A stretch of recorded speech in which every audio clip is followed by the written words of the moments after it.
Selamat pagi semua. Jadi pada pertemuan hari ini atau kali ini kita akan tetap masih membahas prinsip-prinsip dasar di geokimia atau basic principle. Kalau kemarin kita mempelajari lingkungan geokimia dalam, itu kemudian sedikit ulasan lingkungan geokimia permukaan. Nah, kita akan eh, pertemuan ini akan bicarakan beberapa hal terkait dengan prinsip-prinsip dasar. Jadi kita nanti akan pelajari yang namanya dispersi geokimia, kemudian mobilitas unsur, unsur penunjuk, kemudian anomali dan background. Nanti apa yang disebut anomali, apa yang disebut sebagai background, kemudian uh, apa yang menyebabkan unsur-unsur itu mudah bergerak, gitu ya, mudah berpindah ya, ada dispersi. Nah, kita mulai satu persatu terkait dengan prinsip-prinsip dasar yaitu dispersi. Jadi kalau kita lihat secara definisi dari Ross et al. Tahun 1979, dispersi geokimia itu mendefinisikan sebagai proses di mana atom-atom atau partikel-partikel bergerak menuju ke lokasi atau lingkungan geokimia yang baru, ya. Nah, ini yang bergerak, atom-atom atau partikelnya. Sedangkan menurut Joyce tahun 1984, ini mendiskusikan dispersi geokimia sebagai proses total yang mencakup transportasi dan atau fraksinasi dari unsur-unsur. Jadi intinya adalah perpindahan atau bergeraknya atom atau partikel atau unsur ke tempat yang baru. Itu yang dinamakan dispersi. Nah, keberadaan dan perpindahan unsur dari satu lingkungan geokimia ke mengapa sih itu keberadaan atau perpindahan unsur dari satu lingkungan ke lingkungan geokimia lain itu apa gitu yang menyebabkan atau untuk apa si unsur tadi bergerak ke lingkungan geokimia lain. Sebenarnya intinya cuma satu, untuk mencapai keadaan yang lebih stabil atau seimbang gitu. Jadi ada kondisi di mana unsur tersebut di dalam suatu lingkungan geokimia dia tidak stabil gitu atau mudah bergerak. Nah, unsur atau atom itu sifatnya ingin mencari tempat yang seimbang gitu, ya, stabil. Jadi mencari yang daerah yang stabil.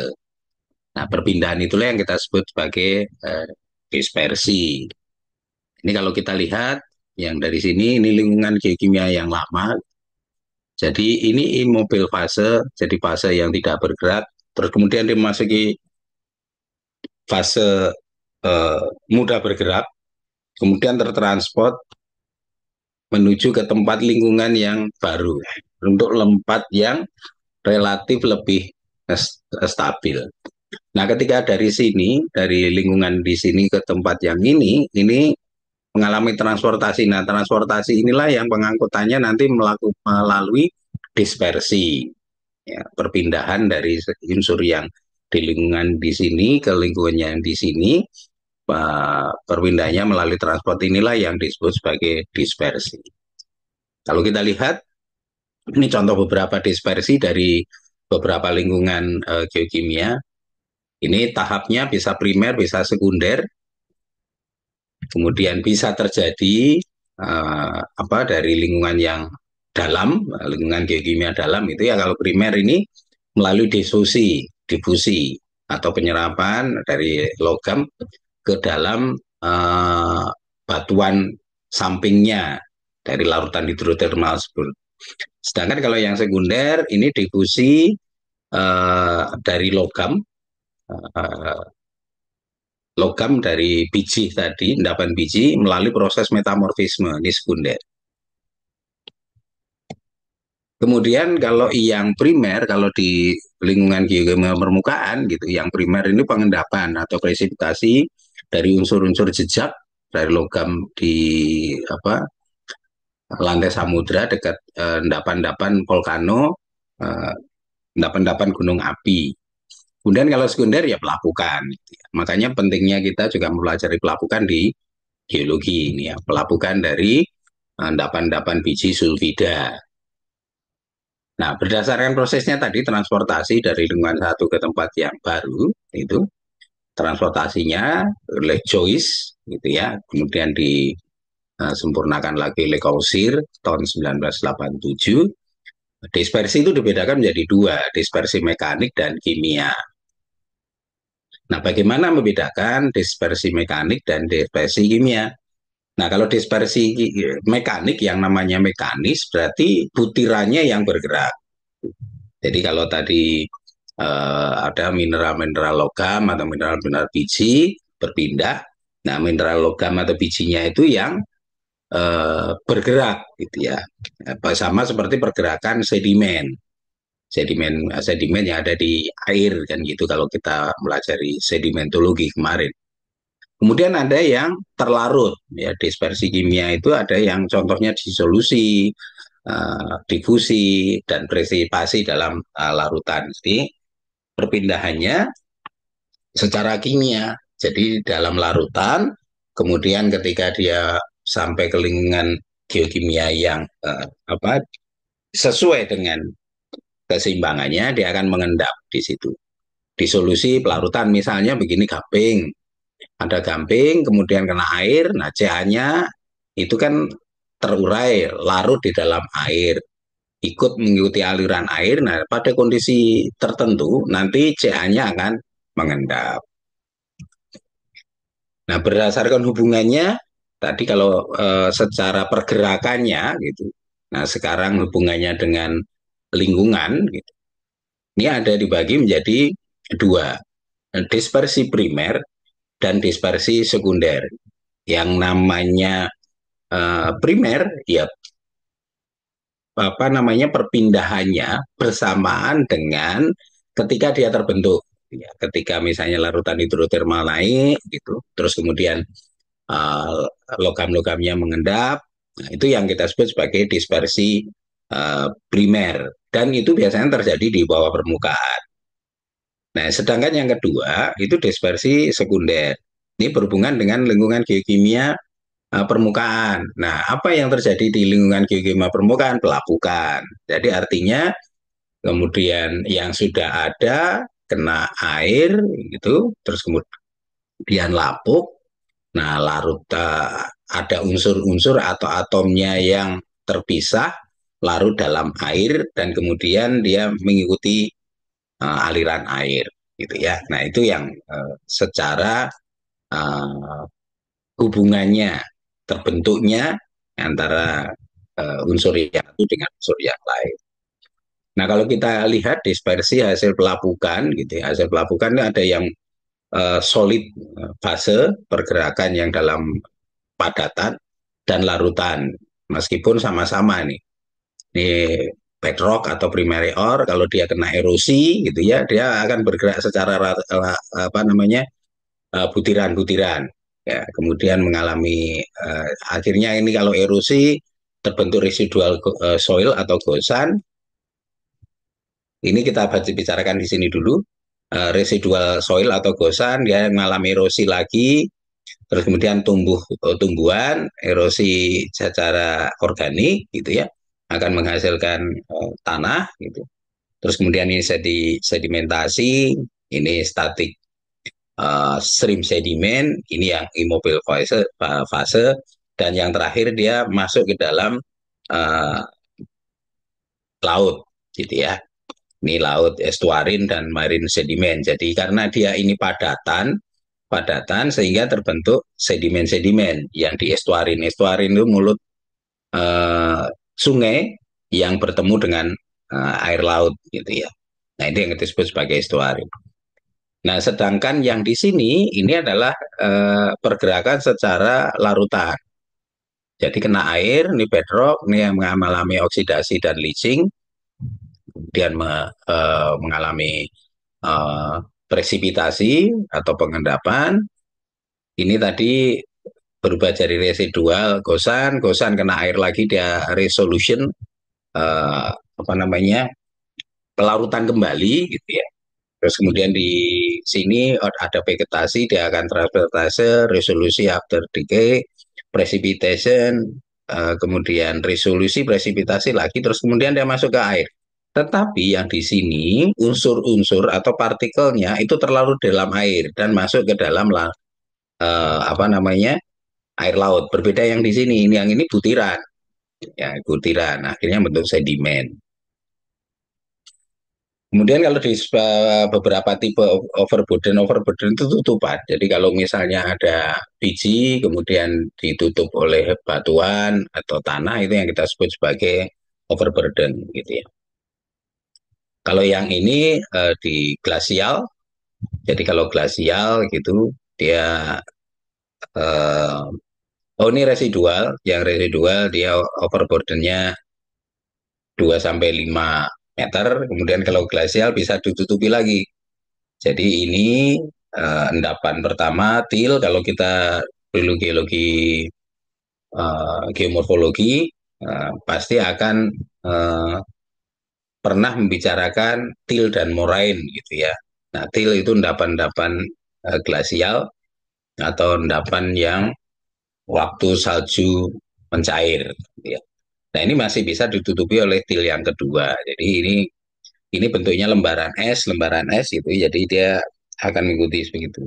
Tetapi kalau yang deep tropical atau di daerah yang tropis, nah ini yang overburdennya akan jauh lebih tebal, ya overburdennya akan jauh lebih tebal dibandingkan dengan yang lainnya. Nah proses dispersi tersebut kemudian dipengaruhi oleh tingkat mobilitas unsur. Jadi perpindahan tadi yang namanya dispersi kan perpindahan ya. Ini dipengaruhi juga oleh mobilitas unsur yang terangkut.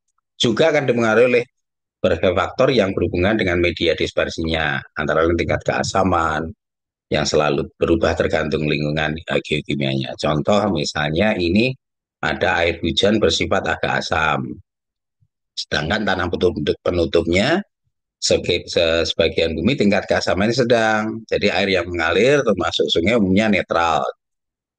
Jadi air itu hujan bersifat agak asam, tanah penutupnya itu tingkat keasamannya sedang, air yang mengalir di sungai umumnya netral dan air laut bersifat alkali atau basa gitu ya. Ini kalau kita lihat, nah masing-masing ini akan nanti juga memberikan mobilitas unsur yang berbeda-beda. Nah, tingkat keasaman itu perlu dipertimbangkan karena di samping berhubungan dengan dispersi, juga mempengaruhi tingkat mobilitas unsur. Jadi misalnya ada unsur-unsur di mana ketika dia asam, dia akan mudah bergerak. Tetapi ketika lingkungannya basah, dia tidak akan bergerak. Nah, kemudian ada juga unsur yang tingkat keasamannya dia tinggi atau dia basah, dia mudah bergerak. Tapi begitu dia di lingkungan geokimia yang asam, itu nanti dia akan berhenti bergerak.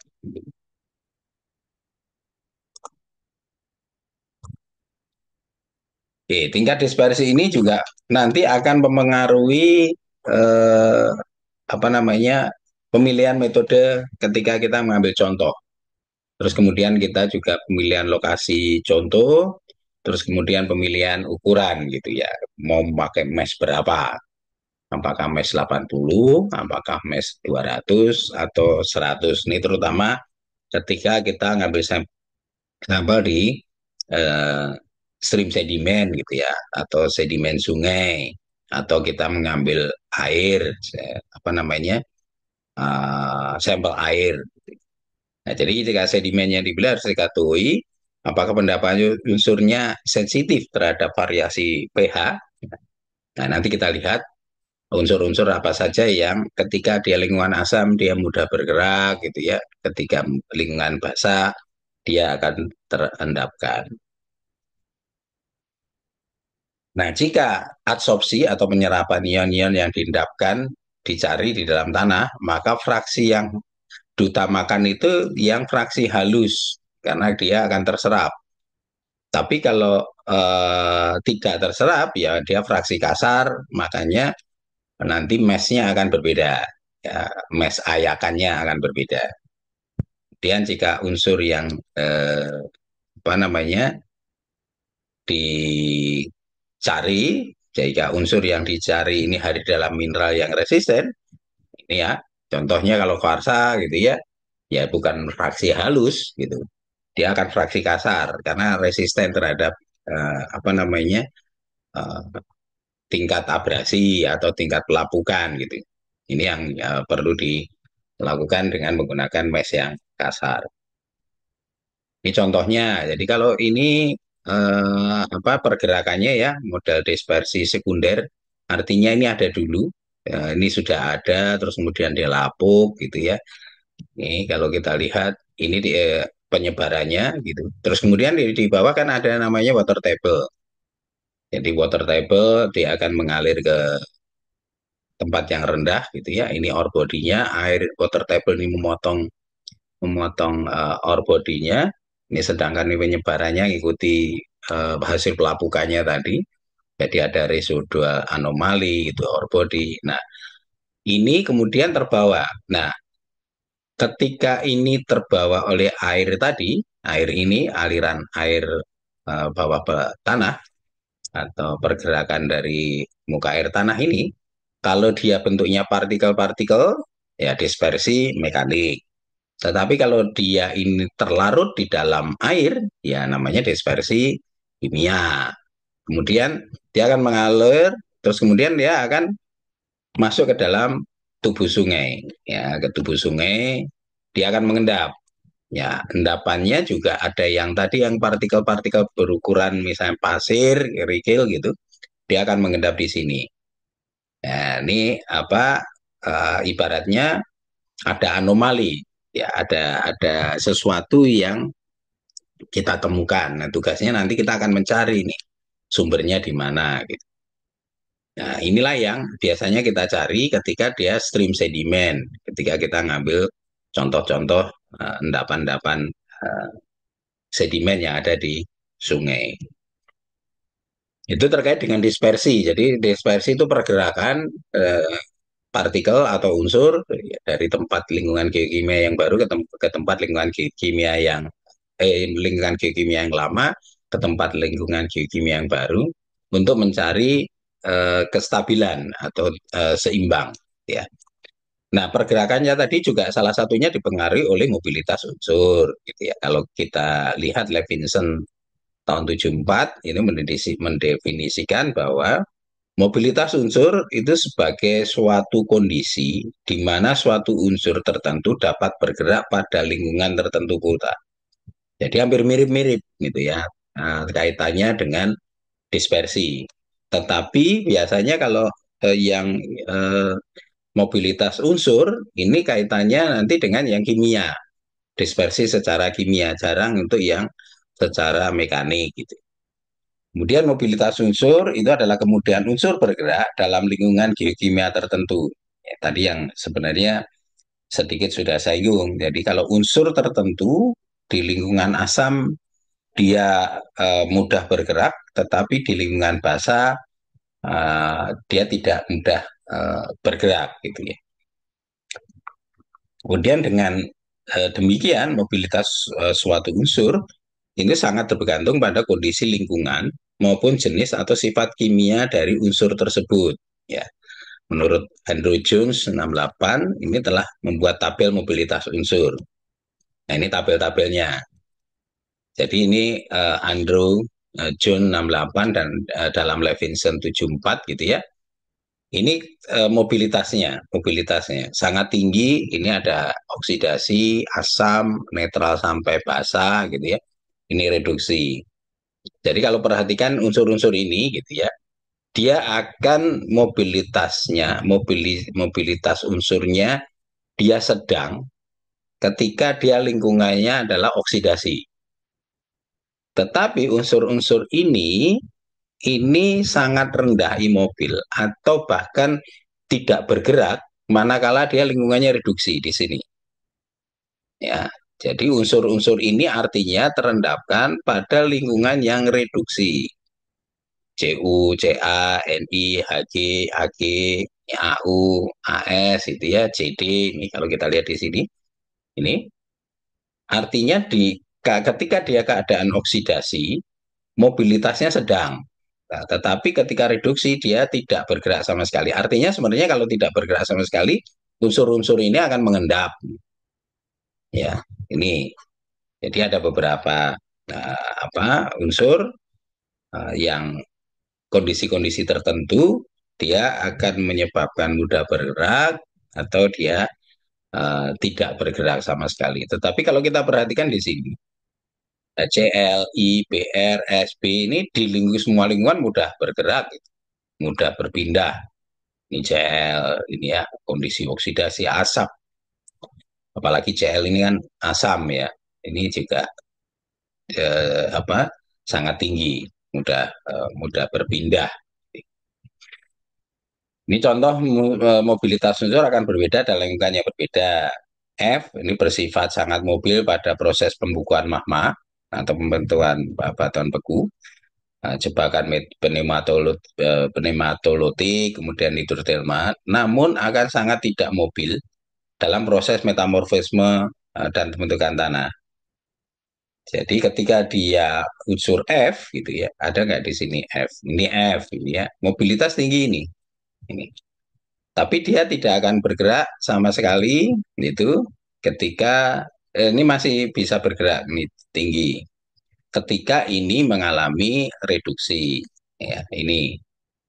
Nah, bila F masuk ke air akan menjadi sangat mobil kembali. Jadi ketika di pembentukan batuan beku dia mobil, tetapi ketika dia mengalami proses metamorfisme dan pembentukan tanah, dia tidak bergerak. Tetapi ketika tanah atau metamorfisme atau batuan metamnya kena air, itu akan mudah bergerak kembali F-nya, unsur F-nya. Ya. Nah, unsur yang berbeda ini ditemukan dalam suatu endapan bisa memiliki mobilitas yang sangat berbeda, sehingga mungkin tidak memberikan anomali yang sama secara spasial. Nih, misalnya PP dan ZN. Ini sangat sering terdapat bersama-sama berasosiasi dalam endapan biji, ya ibaratnya ini PP dan ZN ini berkawan gitu ya, atau berteman. Jadi kemanapun ini pergi dia ikut gitu. Sedangkan di lingkungan pelapukan ZN, tetapi ketika ini ya di dalam lingkungan endapan biji, artinya geokimia dalam gitu, dia bersamaan. Tetapi ketika dia lapuk gitu, ketika dia lapuk, sedangkan dalam kondisi lapukan, ZN ini kan jauh lebih mobil dibanding dengan PP. Jadi jauh lebih mobil daripada PP, akan mudah mengalami pelindian atau pencucian, sehingga PP yang tertinggal akan berikan anomali pada mineralisasinya, gitu ya. Jadi PP-nya tertinggal, zatannya tercuci, gitu ya. Tercuci oleh air tadi ketika dia mengalami pelapukan dalam biji itu. Ini contoh lain, emas akan tahan terhadap larutan, akan tertinggal dalam gosan, gitu ya. Jadi unsur emas itu akan tertinggal, tidak tidak larut di dalam larutan. Gitu. Terus kemudian galena ini terurai secara perlahan, akan menghasilkan serusit, anglesit, ya, yang tidak larut. Oleh karena itu PP cenderung tahan terhadap gosan. Salah satu endapan dari unsur PP itu galena. Jadi galena kalau kita lihat rumus kimianya adalah PBS gitu ya, PBS. Jadi S-nya yang akan terurai, PP-nya akan tertinggal. Kemudian mineral sulfida, CuZnAn ini juga mudah terurai dan bermigrasi ke level yang lebih rendah untuk biji oksida yang kaya akan yang kaya atau biji supergen. Jadi ini akan mudah karena eh, termasuk dari dalam kelompok mineral sulfida, kan mudah terurai, mungkin CuS gitu ya, ZnS, AgS gitu, S-nya akan terurai gitu. Dan dia akan mengalami faktor pengayaan, supergen itu pengayaan gitu. Tadi yang kita lihat ada di bawah muka uh, water table tadi ya, muka air bawah tanah. Nah, dia akan mengendap di situ di sekitar water table. Nah, ketika mengendap di sekitar water table itu ada faktor namanya pengayaan atau ya ini supergen, faktor pelapukan dari luar. Sedangkan unsur penunjuk, jadi kita masuk pada apa namanya unsur penunjuk. Unsur penunjuk itu biasanya gitu. Kadang begini, unsur utama yang kita cari itu tidak kelihatan gitu ya. Tetapi yang ada itu unsur penunjuknya. Misalnya begini, ketika kita berbicara tentang alterasi, kita misalnya di situ ada alterasi sulfida. Nah, sulfida itu penunjuknya. Ada kemungkinan emasnya atau AU-nya ada. Nah, sulfida-sulfida itulah yang kita sebut sebagai penunjuk gitu ya. Nah, karena unsur tadi merupakan mobilitas yang berbeda gitu. Nah, seringkali penggunaan unsur penunjuk ini dalam prospeksi suatu unsur gitu ya. Jadi kita tidak ketemu langsung dengan unsur yang kita cari. Nah, ini unsur penunjuk adalah suatu unsur yang jumlahnya atau pola penyebarannya dapat dipakai sebagai petunjuk adanya mineralisasi. Ya, tadi yang saya sampaikan gitu. Jadi emas lah, misalnya contohnya emas. Kita nggak ketemu emasnya langsung, nggak ketemu akunya, tapi dari apa namanya eh, alterasinya, oh banyak mineral sulfida, kemungkinan ada. Ya, unsur sulfida itulah yang kita sebut sebagai penunjuk. Aplikasinya ini ada unsur atau mineral penunjuk ini indikator. Jadi unsur mineral atau kurang atau tidak ekonomis yang digunakan sebagai asosiasinya yang bernilai ekonomis. Jadi mineral penunjuknya tidak ekonomis. Sulfida itu kan tidak ekonomis itu. Ya, tidak atau kurang ekonomis dibandingkan dengan yang kita cari. Nah, yang kita cari adalah misalnya AU-nya. Nah, contoh salah satunya juga misalnya ada mineral-mineral arsenik di situ. Ya, arsenik. Nah, arsenik ini juga penunjuk di situ ada AU. Kemudian ada mineral-mineral korundum gitu ya. Nah, korundum itu berarti eh, ada intannya. Ini mineral-mineral penunjuknya ya. Korundum, AS, sulfida tadi ya. Itu adalah mineral-mineral penunjuknya untuk mencari yang. Nah, aplikasinya ini contohnya ya. Ini unsurnya F, MO, Ag ini mineralnya ada fluori, turmalin, serisi, sulfida. Digunakan untuk apa? Eksplorasi timah, tin. Kemudian krom, ya, kromit gitu ya. Unsur penunjuknya ya kromit, krom penunjuknya mineralnya kromit digunakan untuk endapan-endapan platina. Terus kemudian arsenik, ya AS ini ada quartz gitu ya, mineral-mineral quartz atau ya kalau mudahnya apa namanya urat-urat kuarsa. Nah ini untuk penunjuk adanya endapan emas. Kemudian Cu ini ada mineralnya uh, pirotit, ya, pirotit ini untuk penladit deposit. Pirit ini sulfida gitu ya. Au, Mo ini untuk Cu porfiri gitu ya. Nah, porfiri ini bukannya Au, Cu tapi Cu, Au. Nah, biasanya dicari yang Cu-nya. Pb ini juga unsur Pb ini untuk mencari dia perak gitu ya. Kemudian Hg ini vulkanogenik, Cu, Pb, Zn deposit. Kemudian radon ini uranium, magnetit. Jadi kalau kita ketemu mineral magnetit, ini ada skarn deposit gitu. Terus kemudian ada biro, pikroilmenit, krom, dioksid, logovit, zirkon, dan perovskit. Ini diamond pipe atau pipa-pipa intan. Ya. Kemudian tanda geokimia kuantitatif, 6 mineral sulfida dan produk pelapukannya gitu ya. Galena, ini galena PBS gitu ya, sphalerite, kalkopirit, pirit, pirotit, arsenopirit ini kan ada mineral-mineral sulfida, kelompok-kelompok mineral sulfida. Ini akan tinggi kandungannya ada Pb jelas karena dia galena itu PBS gitu ya. Terus kemudian ada peraknya, ada bismutnya, kandungan yang rendah tidak ada. Kemudian salap sphalerite itu kan ZNS gitu ya. Ini ada yang tinggi kandungannya ada mungkin ada Zn, ada Mn, Cu, Ag, kadmium dan Sn gitu. Kemudian kalkopirit ini juga ada Cu, AgSN. Pirit ini ada kandungannya vanadit, kobalt, nikel, Cu, dan arsenik gitu. Nah, di sini juga low kontinen itu ada eh, Mn dan kadmium. Kemudian perotit itu ada kobalt dan nikel, cesium. Kemudian arsenopirit ini As, yang namanya arsenopirit adalah arsenik, As, gitu ya. Ini ada kobalt dan nikel. Nah, alasannya untuk apa gitu unsur penunjuk itu yang tadi yang saya sampaikan di awal. Unsur ekonomis yang diinginkan sulit dideteksi atau dianalisa. Jadi misalnya kandungannya kecil, sangat kecil, kita tidak bisa mendeteksi gitu. Tetapi kita dari unsur penunjuknya ada gitu. Itu kita bisa pakai.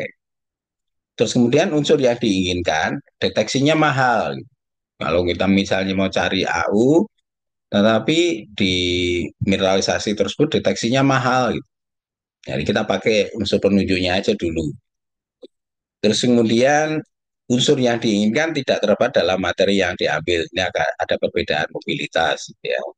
Jadi inilah alasan mengapa kita memakai unsur penunjuk. Kadang kita tidak langsung ketemu unsurnya yang kita cari. Nah, tapi dari mineral-mineral yang ada di situ atau unsur-unsur yang ada di situ kita bisa tahu oh di situ ada. Ini contoh, ya. Emas kelembahannya kecil dalam biji, jelas gitu ya. Emas yang native itu akan sangat kecil. Tetapi biasanya AU ini terikat dengan unsur yang lain. Nah, oleh karena itu, pola dispersinya hanya akan mengandung kadar emas yang sangat rendah. Ya, kurang dari batas minimal yang dianalisis. Ini sangat kecil. Gitu. Tapi di pihak lain, Cu, As, dan Sp dapat berasosiasi dengan emas dalam kelimpahan yang relatif besar. Ya, contohnya porfiri. Gitu. Dia Cu, tapi ada AU-nya juga. AU-nya dia meskipun kecil tapi jumlahnya banyak. Ya,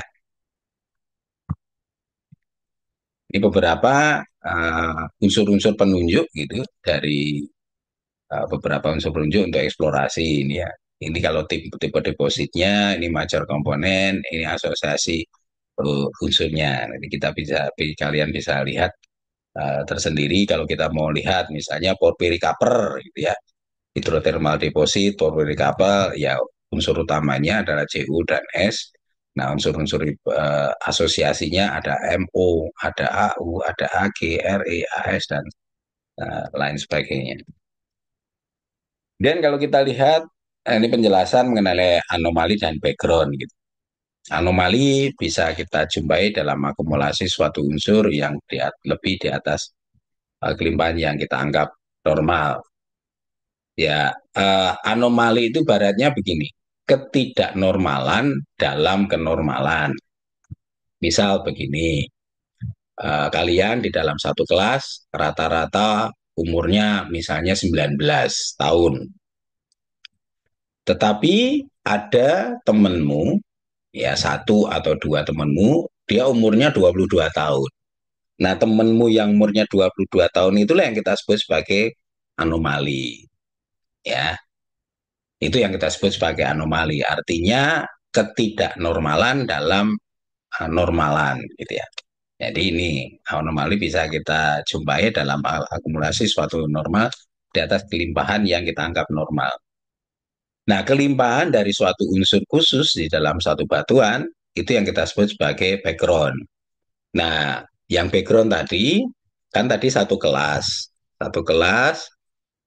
usianya 19 tahun, tapi ada dua atau tiga teman kalian yang umurnya 22 tahun. Nah, umurnya yang 19 tadi itu yang kita sebut sebagai background, ya. Nah, penting untuk disadari bahwa ada unsur yang memiliki background yang beragam. Masing-masing unsur akan backgroundnya akan beragam. Beberapa memiliki unsur variasi yang besar, bahkan dalam jenis batuan yang sama. Ini tipikal backgroundnya antimoni, ini 1 ppm, ini dikatakan rendah. Ini pathfinder beryllium 500 ppb. Jadi ini yang tadi masing-masing backgroundnya akan berbeda-beda. Gitu. Nah, ini disebut anomali, gitu, ini di atas ini. Gitu. Misalnya ini Kaper atau CU, ya BCU, dia di tanah itu kandungannya 15 ppm. Tetapi ketika kita misalnya mengambil sampel tanah, terus kemudian hasilnya 20 ppm, nah itu yang kita sebut sebagai anomali. Nah, di dalam eksplorasi, terutama nanti menggunakan eksplorasi eh, menggunakan geokimia, nah yang kita cari adalah harga-harga yang tidak normal tadi, tapi di atas kenormalan, gitu ya. Jadi di atas kenormalan. Ya tadi misalnya kita ambil sampel CU dalam tanah, kita analisis kimia, hasilnya 15 ppm semua, tetapi ada tiga sampel di tempat itu yang harganya di atas 15. Nah, itu yang kita sebut sebagai anomali. Anomali. Ini contoh, nih, background nikel. Ini dalam granitoid atau batuan-batuan yang granit gitu. Ini background dari nikel itu 8 ppm, relatif seragam. Jadi sebenarnya di granitoid juga ada tapi kecil ya untuk kandungan nikelnya.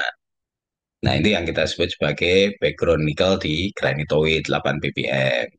Kemudian di dalam shale ini 20 sampai 100 ppm.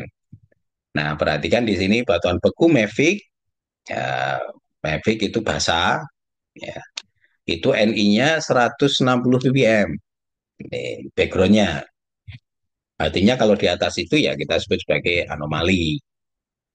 Nah, perhatikan di sini di batuan beku ultra basah, ini kandungannya jauh sangat tinggi, ya 1.200 ya. Batuan beku ultra basah itu ya peridotit, kemudian lerzolit, terus kemudian peridotit serpentinit gitu. Jadi akan tinggi nikelnya. Makanya kalau cari, perhatikan dari sini saja. Kalau cari nikel, ini granitoid kan asam, ya. Terus kemudian seli batuan sedimen, ya ada batuan sedimen itu Ni-nya kalau kita analisis kimia, ya. Nah, mengapa kalau di batuan sedimen juga ada Ni-nya? Ya, Ni kan bisa terlarut di dalam air. Ketika diendapkan di batuan sedimen, dia akan mengendap di situ, gitu. Bisa jadi seperti itu. Tetapi kalau kita lihat kan dengan kandungannya kecil. Nah, cari Fe, ya mulailah dari batuan beku Mavic ini yang tinggi 160 gitu ya.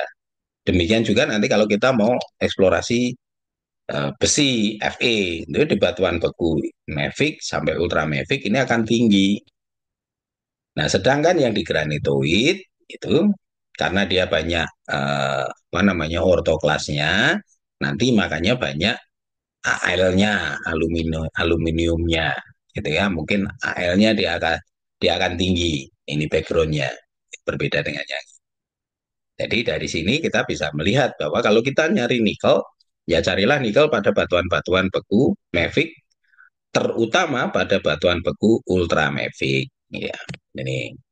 Nah, tujuannya mencari nilai background ini adalah mendapatkan anomali tadi, anomali geokimia. Jadi ketika kita ambil sampel tanah, kemudian kita analisis kimia, terus kemudian hasilnya kita plot.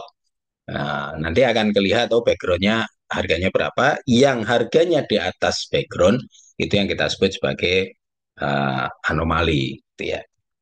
Nah, karena sejumlah besar contoh bisa memiliki nilai batas background, maka diambil nilai ambang batasnya. Jadi nanti ke nilai ambang batasnya berapa kita bikin rata-rata misalnya mungkin macam-macam ada dua ada tiga ada empat ada lima ada enam. Nah, kita misalnya kita ambil rata-ratanya, itu kita ambil sebagai background gitu ya. Nah, nilai ambang atau nilai batas yang digunakan untuk menentukan anomali ini yang kita sebut sebagai threshold, yaitu nilai rata-rata plus dua standar deviasi dalam suatu populasi normal. Ya. Jadi tadi backgroundnya bermacam-macam, terus kita bikin rata-rata. Nah, rata-rata itulah yang kita sebut sebagai thresholdnya atau batasnya. Di atas threshold itulah yang kita sebut sebagai anomalinya. Ini anomali, ini normal tadi. Nah, anomali itu bisa ada dua, anomali yang harganya rendah dan anomali harganya tinggi. Nah, biasanya kita cari adalah anomali yang harganya tinggi yang di sini. Ya, ini background, kemudian kita rata-rata yang batas bawahnya di sini misalnya. Nah, batas bawah ini yang kita sebut sebagai anomali bawah. Batas yang di sini untuk ke atas ini adalah anomali yang relatif lebih tinggi. Nah, ini yang kita sebut sebagai batas ini yang kita sebut sebagai threshold. Ya. Ini nilai backgroundnya, ini nilai anomalinya. Ini kalau kita target, jadi kalau kita ini misalnya mineralisasi di permukaan begini, ya akan kelihatan gitu. Baik ore maupun backgroundnya ini akan kelihatan. Tetapi yang ini, yang hijau-hijau inilah kita sebut sebagai halo. Nah, halonya ini bisa berupa unsur-unsur penunjuk tadi. Gitu.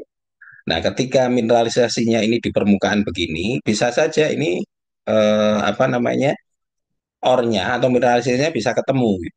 Tetapi kalau seperti ini, gitu, jadi kadang kita hanya ketemu halonya saja, penunjuknya. Sementara yang mineralisasinya atau mineral-mineral yang kita apa namanya cari itu di bawah, masih di bawah sana gitu. Yang kita ketemu di permukaan ini adalah halunya saja, lingkaran. Jadi halu itu kalau eh, kalian pernah lihat, kalau misalnya pas bulan purnama, kalau kalian lihat ke atas gitu, di sekeliling bulan itu kan ada lingkaran besar. Nah, lingkaran besar itu kadang kita sebut sebagai halo. Nah, lingkaran besarnya kita halo, bulannya itu ya itu ini tadi yang kita sebut sebagai mineralisasinya.